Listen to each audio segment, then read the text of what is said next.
Good evening. Welcome to the Lessons of Vietnam, where we talk about the Vietnam War, the men and women who served in it, where we try to dispel some of the myths and misconceptions and mistruths out there all over every place. I'm your host, Bill Dixon. I was in Vietnam 67, 68. I'm a Tet survivor. We're broadcasting live from the international headquarters studio of Nissan Communications, located on the cusp of Cary in Raleigh, North Carolina. And hope you tune in for the come back and look at this show again. We got a very special guest tonight. I've been looking forward to having this gentleman for a long time. I've known him for a long time, and always I've been an admirer of his. Anywhere I travel in the state, they always ask me when they found out I've got something to do with Raleigh and the Vietnam Memorial, do you know Steve Acai? And most of the time I'm very happy to say, yes, I know Steve Acai. Probably hadn't been that long ago since I talked to him. And as you can see there, we try to teach those who don't know anything about Vietnam and remember those who did. That's our one of our main goals. If you want to be part of the show, dial 919-518-9773, or even better, go on to Skype. It's Computers 2K Voice. We'd like to hear from you out there in the audience sometime, and us doing all the work. We want you to come in and be part of the show and so forth. You can see there how to go back and check on demand. And as we move right along, what we want to make sure we do with all the things going on, especially now with the Burns documentary on Vietnam and so forth, we want to make sure that everybody knows where the Veterans Crisis Line is. It's 1-800-273-8255, press 1. So if you're watching the TV documentary or so forth, be sure and watch it with somebody else, or if you have a problem, just be sure and call that number and talk to somebody there. This is the North Carolina Vietnam Memorial, located on the spent all this money in my eyes, my mouth still don't work, Steve. State Capitol Grounds, Raleigh, North Carolina, and it's called The Last Firefight. Steve Acai was an integral member of the Memorial Committee that is responsible for one of the best memorials in the country. I've been all over taking pictures and looking at different memorials, and it's going to be hard to beat this one done by Abby Godwin out of Greensboro. I think this is one of her first, but it almost looks like she took real people and put bronze on them. I mean, their detail is unbelievable. And that's memorial that represents the Vietnam veterans of North Carolina. And okay. Steve Acai was also the founder and first president of North Carolina Vietnam Veterans Incorporated. North Carolina Vietnam veterans had been doing the ceremony at the Capitol at the memorial there, calling out the names of those missing just from North Carolina, the 39 to date for the last 30 years. Steve got NCVI started, which is a very large organization, well known, probably known across the country is better than it is just in this state, but because the education and so forth has been moving along. And let me tell you a little bit about Steve. And real quick, he's a North Carolina native from Warren County. There's not many North Carolina natives around. He's retired state government for 32 years, director of emergency medical services, transportation, and public education, director of the state's first air ambulance system before any hospital systems existed. Now that we just recently had a tragedy with one of the air ambulances here.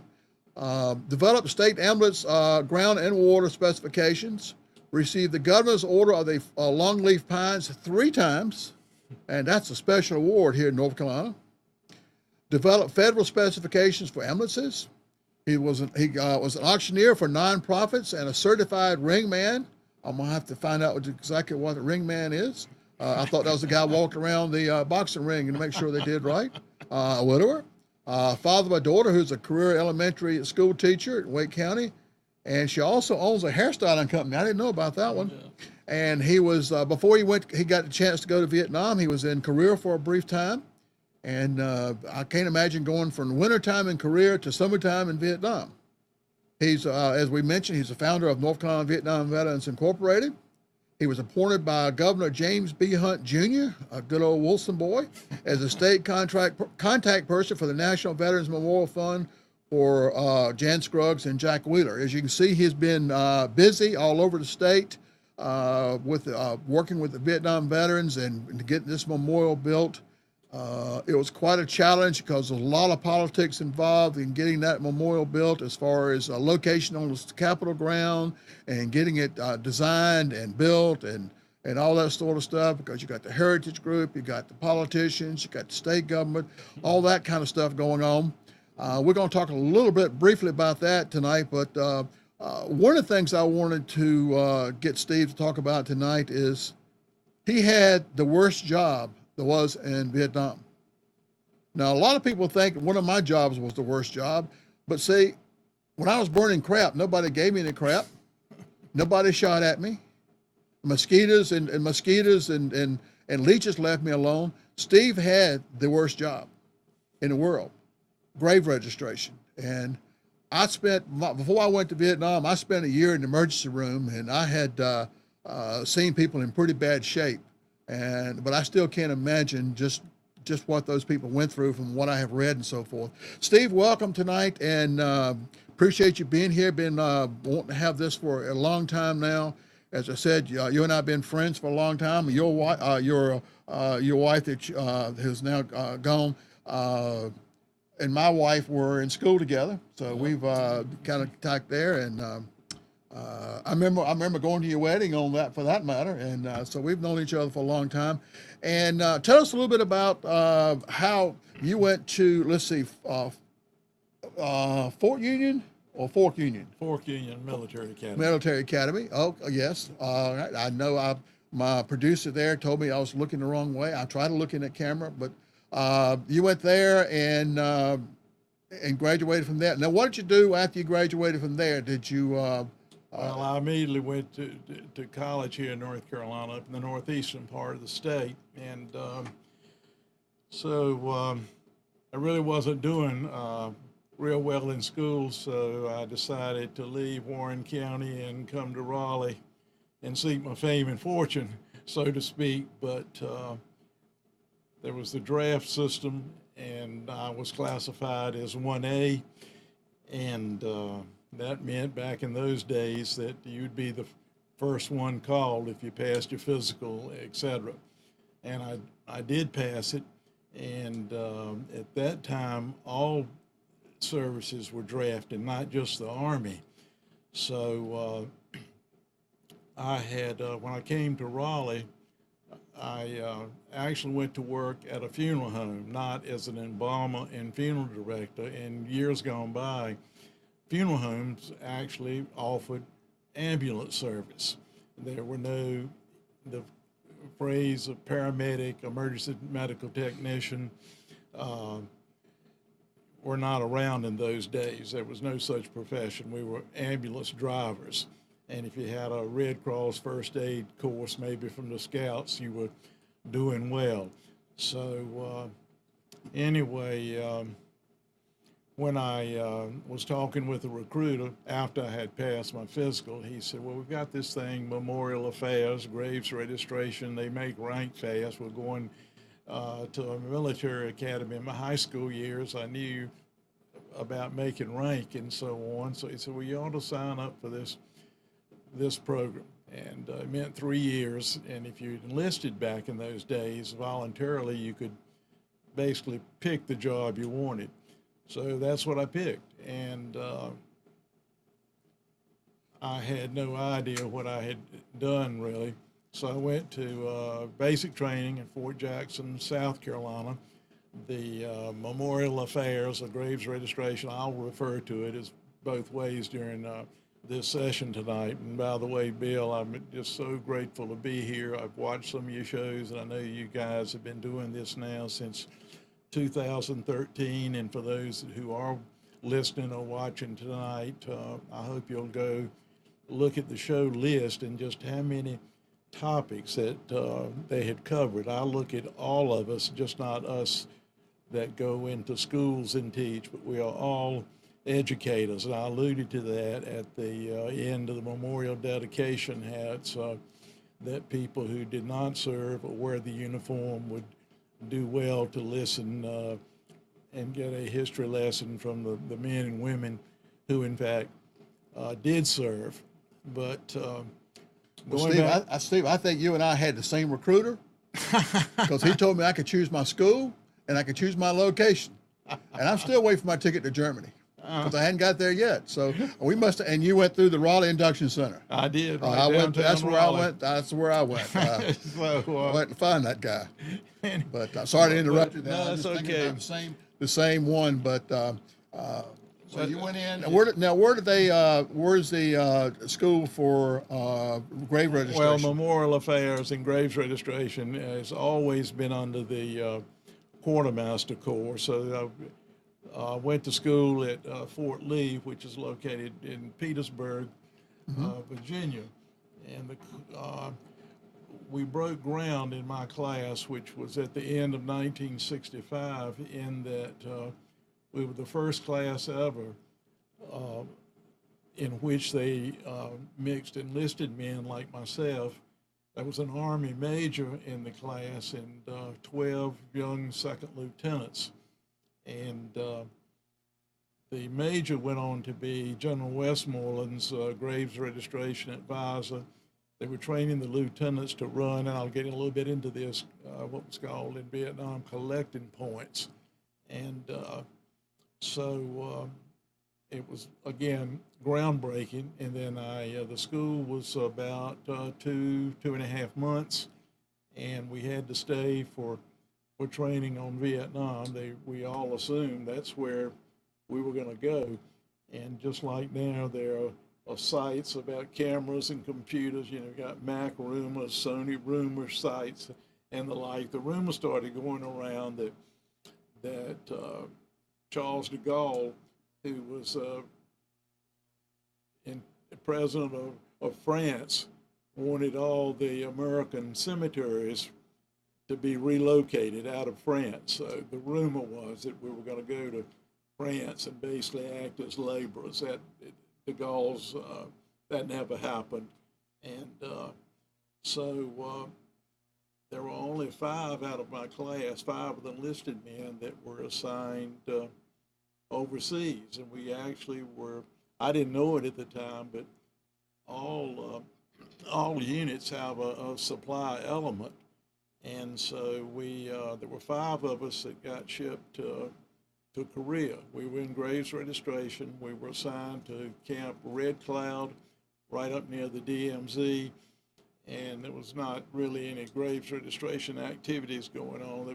Basically, men back in those days were in, as they referred to it, combat recovery, post-combat recovery, area recovery, and historical recoveries. And there was one Korea in Papasan, the 4 months that I was in Korea before going to Nam, that had come to some base over there and said that he knew where a pilot was buried.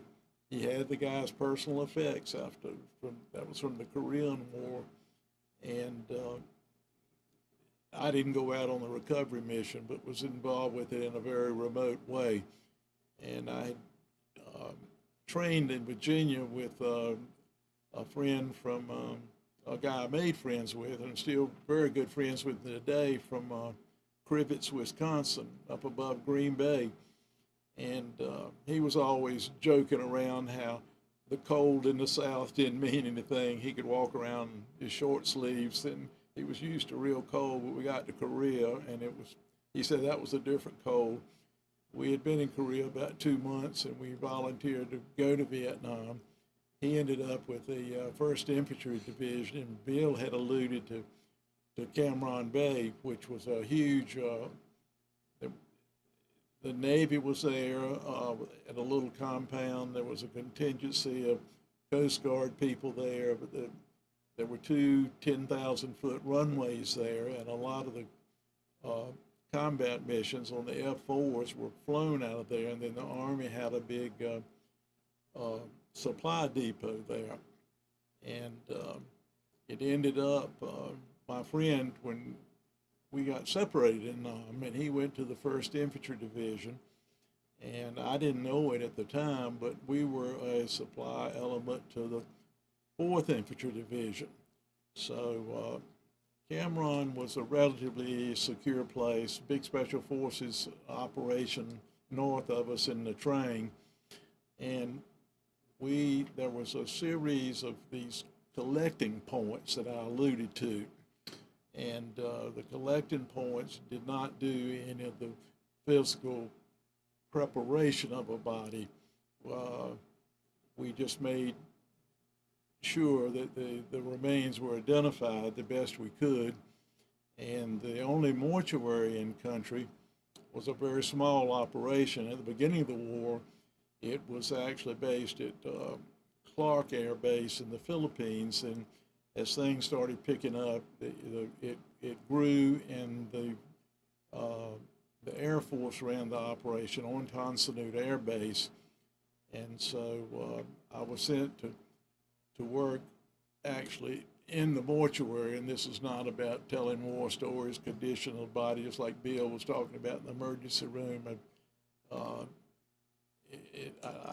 don't tell those things to anybody it was a sacred job, and out of respect that I have in my heart to this day for those men and women we processed, I just don't talk about that part of it. And Steve, let me back up just a second. How did you get to Vietnam? Did you go by boat or airplane? No, flew from Kempo Air Base in Korea to Tachikawa Air Base in Tokyo, and then I flew from Tachikawa right into Tonsanut and processed through Camp Alpha, as it was called. I think a lot of people went through Camp Alpha being reassigned or assigned. So, no, I never did go by boat. A lot of guys came into Cameron. Well, since you flew from Korea basically to Vietnam, I would think it'd probably be by plane. I know that time that the guys leaving here were all going over by boats. Let me ask you a question. You're a North Carolina native. Yeah. You're used to heat and humidity. What did you think when that plane door opened and at Tonsanut Air Base, which is there in Saigon? Well, the heat was horrific, leaving Korea basically in the middle of the winter, but the heat felt like North Carolina, the humidity. And the other thing that struck me was the odor of diesel fuel and a lot of other things. That's like something like a nail in your head. You won't ever forget the smell and the heat. But at Cameron, the average heat, we didn't have humidity, but the average temperature there, except during monsoon, was 110 to 114 degrees during the day, and we lived in tents for a long time. Those big heavy canvas tents that but not a whole lot of air goes GP through. medium. Yeah, but in Cameron, Bob Hope, fortunately got to see his show in December of '66, and so you arrived in Vietnam in '65. No, in '66, early April of 66. '66. Okay. I got there on May Day, a big celebration for left, and I came home after 12 months. I had extended my tour before I came home, and I went back and served another 7 months. But by that time, and we'll talk about this a little bit, I had switched jobs. My unit had gone to Nam from Fort Bragg as a unit, and when the replacement started coming, my company commander was from Charlotte, first sergeant was from Boone, North Carolina, and anyway, I never complained about that graves registration duty, but I knew there had to be other jobs. So one day I stayed in Saigon for several months, lived in a tent city in Tonsanut. It was, you didn't tell a lot of people even about your job, and I remember they'd take us to the mortuary every morning, a big 2.5-ton truck, but they would put the tarp over, it had a tarp on, they'd let the back down like they were trying to keep us secret or something. And the mortuary, that when I was there, and like Bill mentioned, at the beginning. It all depends, your branch of service, when you were there, et cetera. So I'm talking about the mortuary operations basically in 1966. Now, what did you do? What did you do with the heat and humidity there? Did you have a cool spot to retain the remains, or just? Yeah, there were refrigeration units, so we not only processed the American remains, but the Allies, the Koreans, Filipinos, New Zealand, Australia. Uh, the Koreans were handled through. We did store their bodies, but there was they were all. I said we're going to talk about the preparation of bodies, but they were all cremated, and there was a Vietnamese funeral home somewhere in Saigon, and they would come over. But men were brought in there. We were right across the street for a long time from a big hospital on the base, and so they basically brought them across the street, sometimes just on stretchers, and sometimes the field ambulances or military trucks would bring the remains in, but none of the remains were there more than about 48 hours, and they were processed. And you will see photographs of coffins that are draped, and then you see, even in today's operation, you see the aluminum cases that are draped with flags, and that's the way we shipped them out, never in coffins, and depended on where they were coming back to in the United States. So west of the Mississippi went to some base in California, and if they were east of the Mississippi, they came into Dover Air Base. So anyway, just before, well, the Army took the mortuary operation over from the Air Force, and I got to see that major once in a while. He would come in, and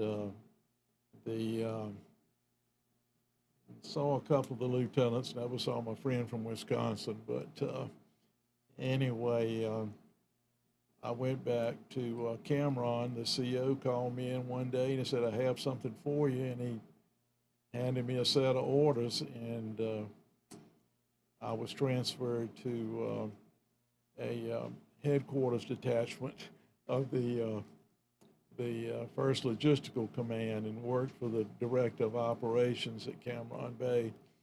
And that got me involved with an Army twin-engine aircraft, a Caribou, a C-7, short takeoff and landing aircraft, and is that the one with the kind of double tail? No, it didn't have the double. It Okay. had a real high tail on Okay, it. But it was a twin-engine plane built up in Canada. There were about 150 some of them in operation, but they maxed out at 3,000 pounds in pilot, co-pilot, crew chief, and I was just an OJT sort of crew chief. But the special forces that Kennedy had basically been responsible for assigning to the South Vietnamese, and in some very remote places, they didn't have refrigeration, and so we flew a lot of rations. We flew a lot of ammunition, but that plane only took 700 feet to take off and land. They were all unimproved strips, and we went out through the Central Highlands and one little base over in Cambodia, but we weren't at any place for just a matter of minutes, and the plane was loaded in the order of the route, and only when the pilots we took on ground fire sometimes, and they wouldn't go back and make a second attempt to land. They just, so what went off at the next stop was what was supposed to have gone off at the last one. But the Air Force took off operations of the Caribous over, and it didn't change my job in it. But along the way, I met an American Baptist missionary. I would go to Protestant chapels when my schedule allowed me to, and he had been in Vietnam for a number of years. His family was there. He raised all his kids were born there, and he was starting a school to teach kids English using Bible stories. And it was somewhere south of the train. It's all I remember. It was a little village called Bangoy, and so the Air Force built a cinder block 3-room building with a tin roof, and we would go over there. None of us knew at the time that village was a big VC stronghold. They never bothered the minister. I kept up with him for many years. He had to leave when the country fell, and he couldn't get back in since he was a minister, so he registered as a social worker and got to go back to Vietnam, and I kept up with him till he was. Do you remember his name, Steve? Yeah, Walter Routh, Routh. Because there was another minister from North Carolina who was over there for many, many years who also did that. I think his name was Long. Yeah, because he came to the memorial and spoke a few times and sang. He was with the Christian Missionary Alliance. Okay. And anyway, but I kept up with Reverend Routh, and he lived in Sanford, Florida, and his wife is still alive and lives there. But a fine guy. He started an orphanage too, just like the one that NCBBI supports. And I was there when he announced it, and those 70-some people at the orphanage were true boat people. When the country fell, they got permission from the Baptist Association, for lack of a better term, to buy the best boat they could find, and ended up in the Philippines, and then eventually at a Baptist school called the Buckner, Buckner school in Dallas. And it was interesting because I had a photograph of my kids that were about 12 years old in the school, and I only went maybe a max of 2 times a week, but not every week. And I made contact with one of the orphanage kids from an article that was written in the Dallas newspaper. She's a grown woman now, runs the Meals on Wheels in whatever county Dallas is in, and I sent her the photograph, not knowing if any of those orphans had ever been students at the school. So she circulated it, and one day an email pops up from a guy, and he said, I went to that school to learn English when I was 5 years old. And then about 1.5 years, 2 years later, I get an email from a guy that says he described the school perfectly. He knew where it was. And I asked him if he could get a photograph if it was still there. And he said, well, it's not there. And he said, I can't get a photograph anyway. I'm a resident of Charlotte, North Carolina. And then another guy contacted me from Dayton, Ohio, and he said the woman in that photograph with the red outfit on is my mother when she was 12 years old. And she lives in Dayton now, and she's in her 60s. Yeah, before we went back to the orphanage over there to do that playground, I found a picture of a 101st Airborne guy presenting some money to a sister. And I carried that picture with me to Vietnam, and the sister there remembered that sister when it was there. So it's amazing how a good friend. Let me ask you this question. Back, do you think, you mentioned a while ago, they kind of took you over on the Deuce and a Half kind of quietly. I would say that probably in that early part of the war, they didn't want people to know a whole lot about we were losing men over there as much. You're correct, Bill. It was just like when, I will say this about the clothing, once the personal effects were inventoried, and that later got to be, after I left, an entirely separate operation, but we didn't have an incinerator to destroy the clothes. And you had to take scissors, bayonet, whatever you could to cut the boots up and cut the clothing up to keep it from ending up on the black market. They finally were able, Congress approved an incinerator, but I understand the story with that was it was tough getting through because they didn't want it. Yeah. Well, later on, they started using some of those uniforms and boots for guys in the field that were in Right. good shape. Now, when you were not working, you were living in a tent. Were you kind of separated from everybody else in your group, or were you in with another unit, or? I don't remember much about that tent city except it was near a golf course, a golf course in Saigon that belonged to the Vietnamese government, I was told. But when it rained during the monsoon season, I remember we had to put our footlockers up on a soda can or a beer can because it flooded the whole tent city. Yeah. And but I don't recall having much of any kind of social life in So what did you do after hours? Sit around the tent, write letters, and read books, Yeah, and that's. exactly.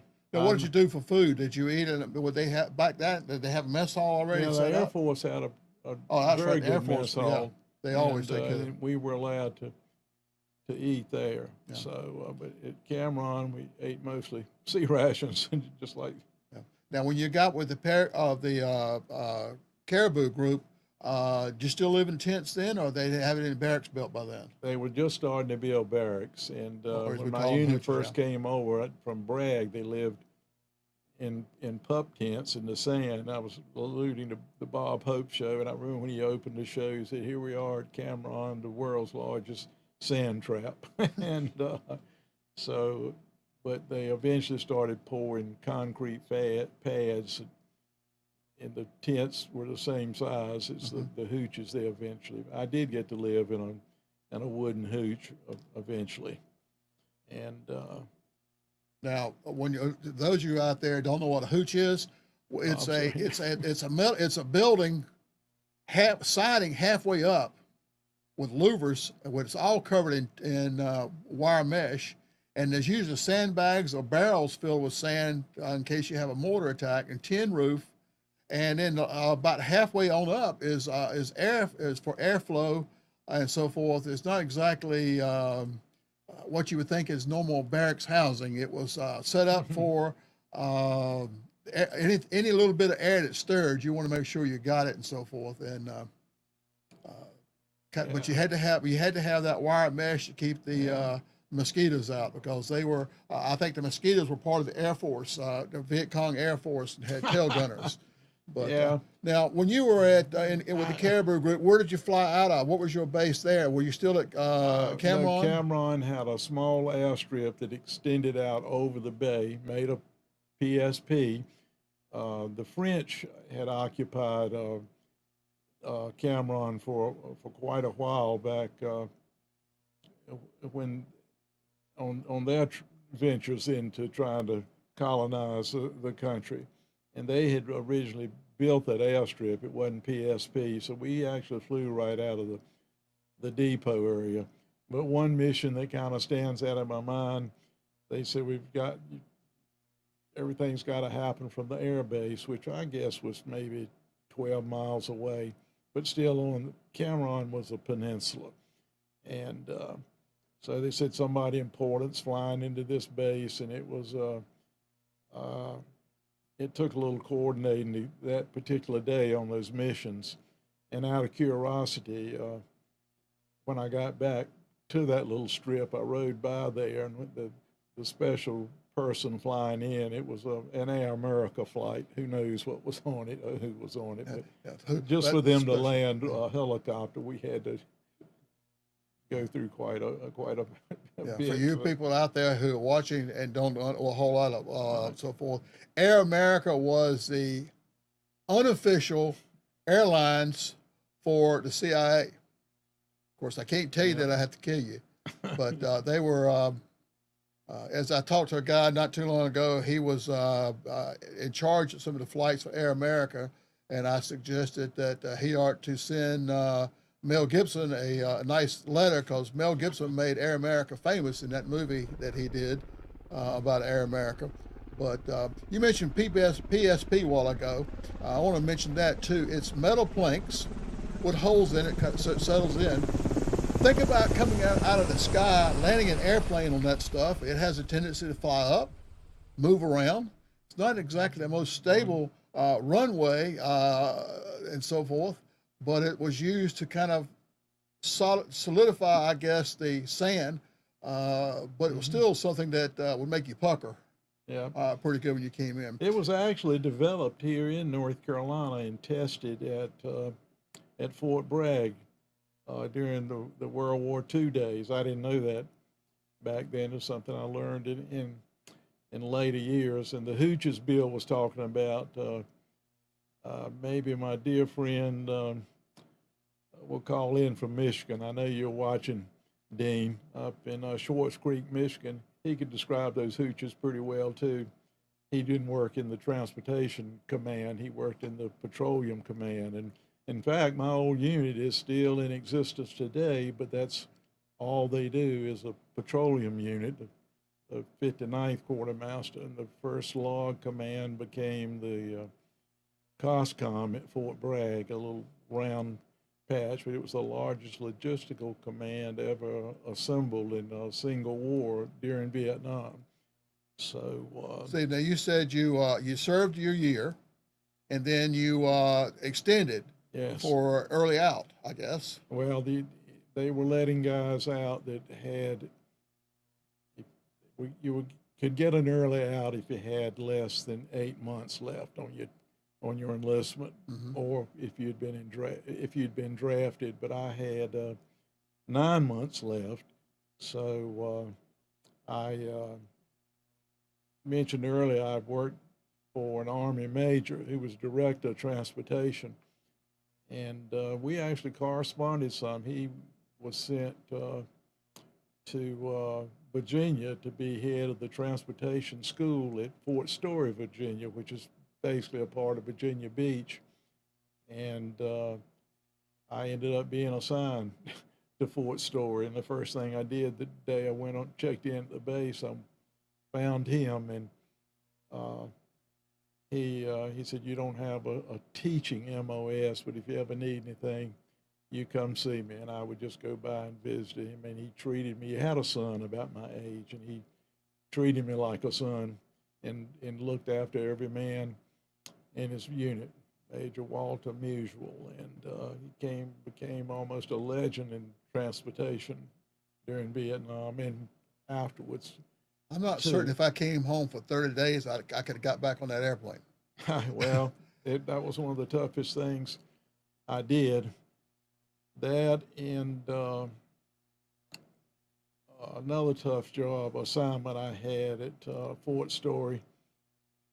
Uh, Honestly, it was I may as well not have been in the army.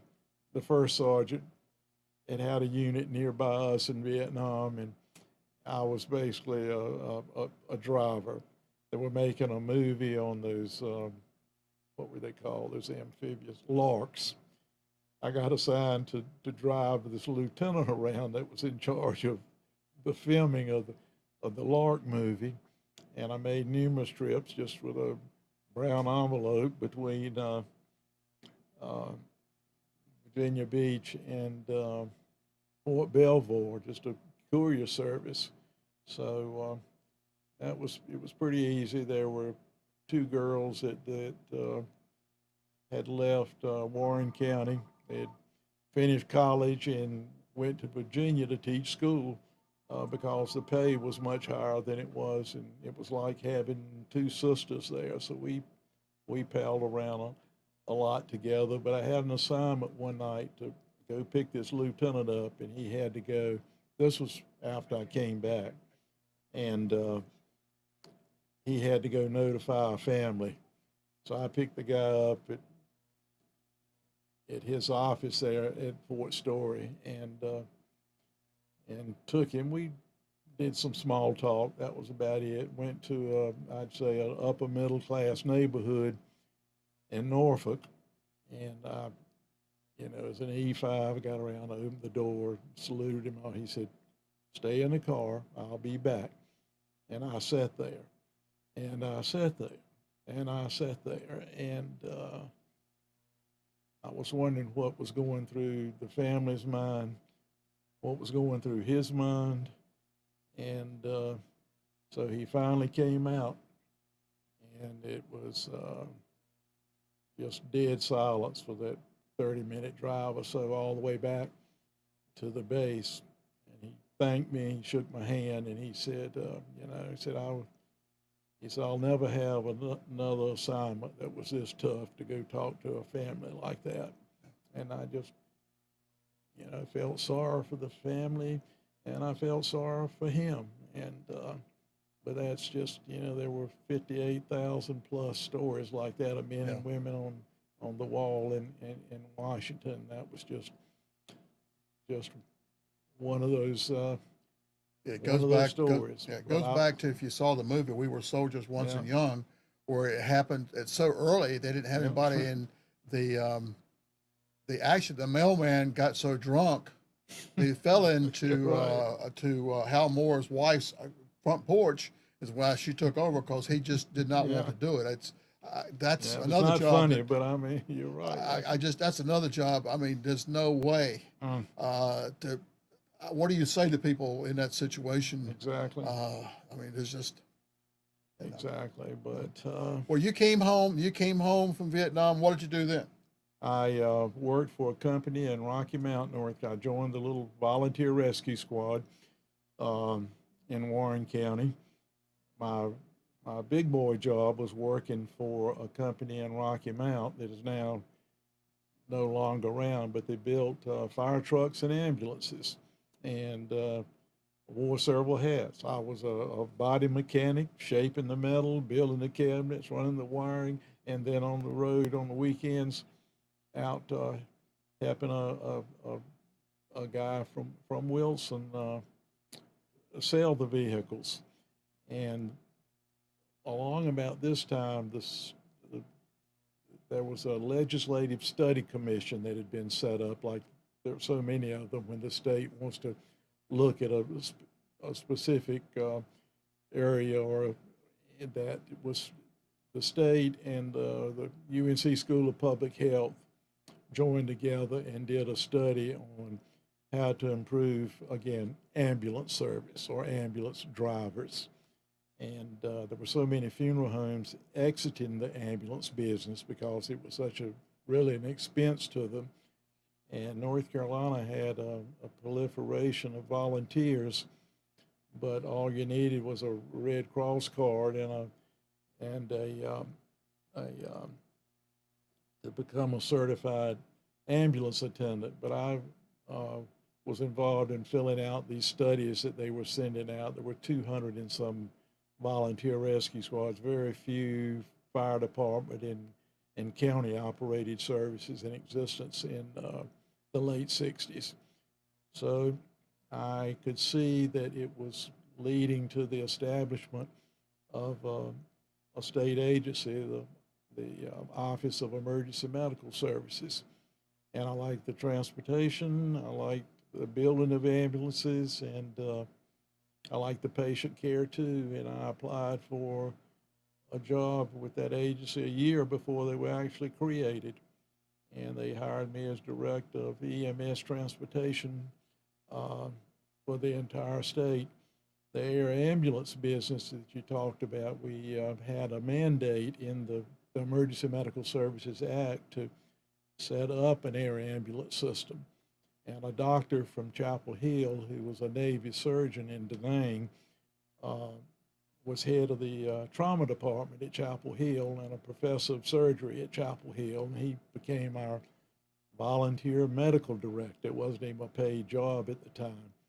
And so we wrote a plan, 6 helicopters based at specific areas around the state. And anyway, Yeah, I remember visiting with you over at Doretha Dix, where the head kind of the headquarters, I guess, or yeah, whatever it yeah, was. that's where our office ended Yeah, up on the back side of the Dix yeah, campus. But they mandated this operation but didn't appropriate funds for it. And Herb and I found out that at Fort Bragg there was a dust off or a medevac unit. They moved more people, patients in Vietnam than any other medevac unit. So we went down there and talked to the administrator of Womack Army Hospital, which is named for a Medal of Honor recipient from North Carolina that died in North Korea.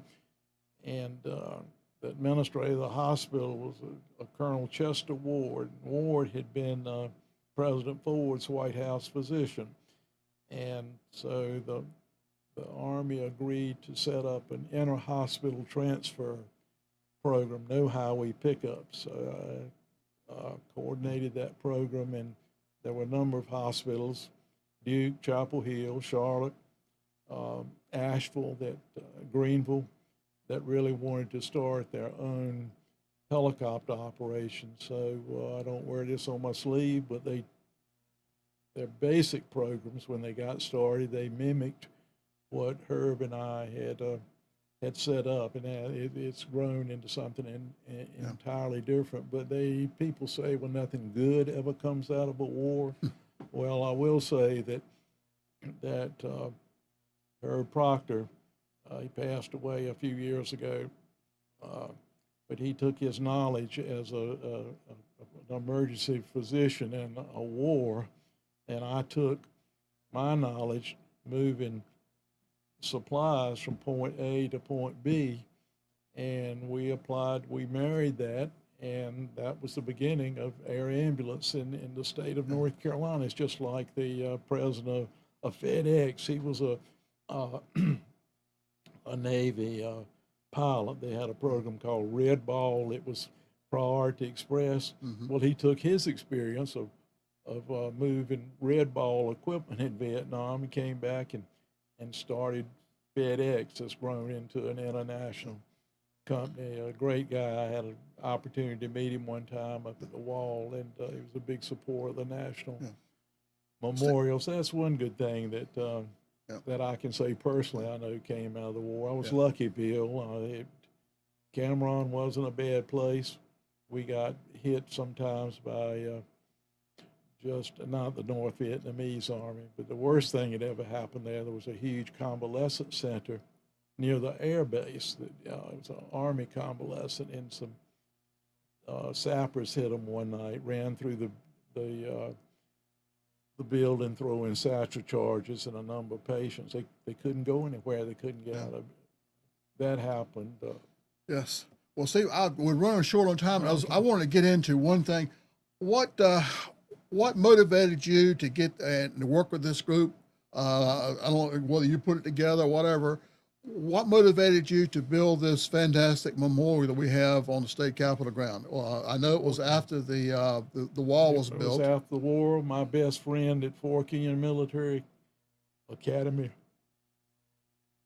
Charles Christian Ford Jr., became a helicopter pilot. He quit medical school just to serve, just like men did during World War I, volunteering for the ambulance corps. I mean, Ivy League schools had about more ambulance drivers in World War I than the ones that had been drafted. But Chip went over, came back. They made him an instructor pilot at Fort Rucker, Alabama, at the Army's helicopter school. And his wife said that he never felt like he finished what he went to do. And so he volunteered to go back. He was a Cobra pilot with the 101st up in the Oshaw Valley in Vietnam. And one night on a support mission, he went down. So that motivated me. Mm-hmm. I know you have also went up and read the names at the wall. Yeah. And then a friend that I met over there, he was not in my unit, but see, people don't know so much about the non-combat deaths in Vietnam. Mm-hmm. Suicides, drownings, and I had a friend that went down on an in-country R&R. He was from Clyde, North Carolina. His dad was a Methodist minister. He earned a Moorhead scholarship, wanted to stay local in western North Carolina. He went to Brevard College, dropped out to join the service, and he didn't make it back. And so, in fact, his dad, people have never seen the base of the memorial that's covered with dirt up on the Capitol grounds, but his name's inscribed there along with some other people that came the day they poured the footing, and David McPherson. And so that inspired me. His dad, in fact, came down and invited his whole family to the dedication. His dad gave the dedicatory prayer at the end. And by the way, I will say for those that were not around for the dedication and those that may have never been to the ceremony that Bill and NCBBI have had now for 30 years plus, the first Saturday at 12 noon of every month. The dedication of the memorial, if it is on YouTube, the UNC gave us 2 hours of free airtime the day of the dedication. So if you type in on YouTube, North Carolina Vietnam Veterans Memorial Dedication, Raleigh, you'll see what was broadcast that morning. It's up there in, I think, 13 different segments due to the fact that it was 2 hours long. But there are interviews with the artist, interviews with the late Sam Townsend, who was the Capitol administrator. He is. That place has not been the same since Sam left us. It And hasn't, but that was some of my motivation. And well, you had absolutely fantastic speaker there, Al Gray, the Marine Corps. Al Gray. He's fantastic. He was that, and he was sort of a last minute guy that got recruited. The committee was we were a volunteer committee, and so we did this thing by the seat of the pants. And then one of those segments on YouTube is Jack Wheeler, a West Pointer, served in Nam. I forget, I think he served for 3 different presidents and mysteriously got assaulted in Wilmington, Delaware here about 3 years ago. He attacked, they don't know why, and it's never been solved. He's buried in Arlington, and Jack came down and spoke as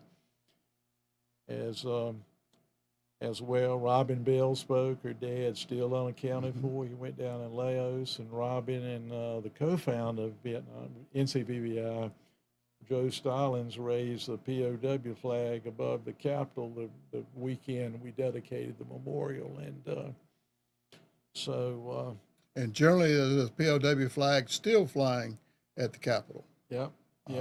And but Bill and a lot of veterans have done so much for the veterans over the years. The NCBBI has a scholarship program, and the way NCBBI got started was that when several of us went to D.C. for the dedication of the wall, we didn't even know what the memorial was going to look like. As a matter of fact, Abby Godwin had not been selected as the artist. There were other artists that submitted interest, but Abby's design was the one that was chosen by the committee. But in that parade, each state marched or walked as a group down Constitution Avenue, and I took everybody's name and address that I could and told them we were going to work on a memorial, like to put them on a mailing list, etc. And there were a number of Afro-American veterans there, and then some of us started just meeting in Raleigh. The first meeting we ever had was in the alumni building over at North Carolina State, because the director of alumni affairs, in fact, it served at Cameron Bay with some kind of supply unit. He let us use it. And those guys said, and others, not just the Afro-American hero warriors, but other guys too, and this is not a slam at the traditional veterans organizations, but they said they'd tell us that we weren't in a real war, or either there was still some segregation issues. So Bill Beardall and Joe Stallings and myself started NCBVI, and we were lucky to draw just a great crowd. We've met a lot of different people along the way. Bill and I were reminiscing about it before we went on the air tonight, about some people who held themselves out to be ex-POWs that had never been in the service, and again, there are millions of stories. Well, Steve, I think one of the interesting things about the memorial, it's the only memorial on the state capitol ground that has a Black American, a Native American as well as a white American on there. It's the only one on the Capitol ground that depicts the people of North Carolina truly. And it's a statue for everybody. No race thing about it whatsoever. And out there. the lead guy, that Abby, because we watched her build it from metal stick people, literally, to model the clay, and the face of the front figure on the memorial is actually a Vietnam vet from Greensboro, Jim Manouche, and one of the models for the, I forget if it's the wounded guy or not, but I think one of those guys has since passed. But Abby's design was the one we selected over the other ones that were submitted. We found Abby through, again, the committee didn't know about fundraising. We didn't know about the design competition. We did it by the seat of our pants. And well, I tell you what, it was a good job by the seat of the pants. I said it's one of the best in the country. I really suggest that those of you out there get more of the story by going on YouTube and looking up the story of the memorial because it is unique in itself. It's very moving. It shows the different years of the war. If you look on the end, the rifles, to give you an example, the muzzle suppressor is different. Abby used back then. Also, she had the different grenades. We went from the pineapple grenade to the baseball grenade. All the little inconsistencies there of during the war. Over basically the war was 19 and a half years, but we'll say most people think it around 10.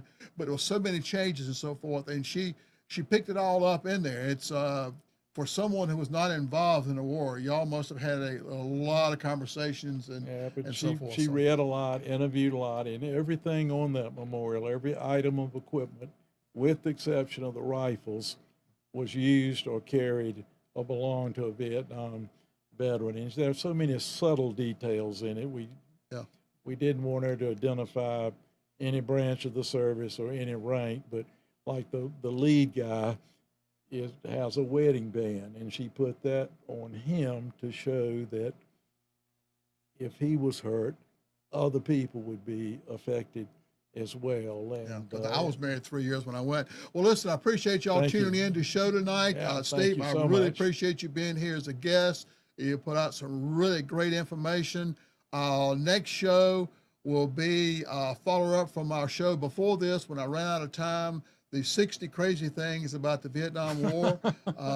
So that'll be our follow-up show, and we'll try to have a guest after that. Thank you for tuning in. And if you get a chance, watch some of the Ken Burns, and maybe we'll do a show on what he says and what he should have said and so forth. But overall, it's a great show. It just kind of does rewrite history a little bit, which we were concerned about to start with. But again, appreciate you coming in. Tell everybody out there about our show, and go into and watch. You can watch this show again tomorrow and see if Steve tells the same stories. And good night.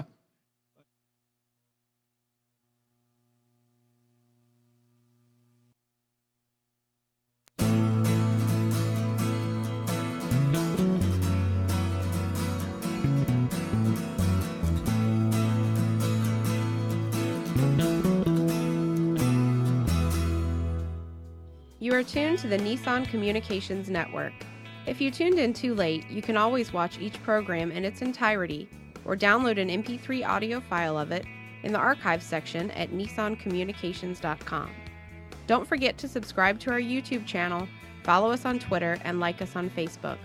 Sponsored by Telestream's Wirecast software, StreamingGear.com, Carolina Apparel, and DeltaForce.net.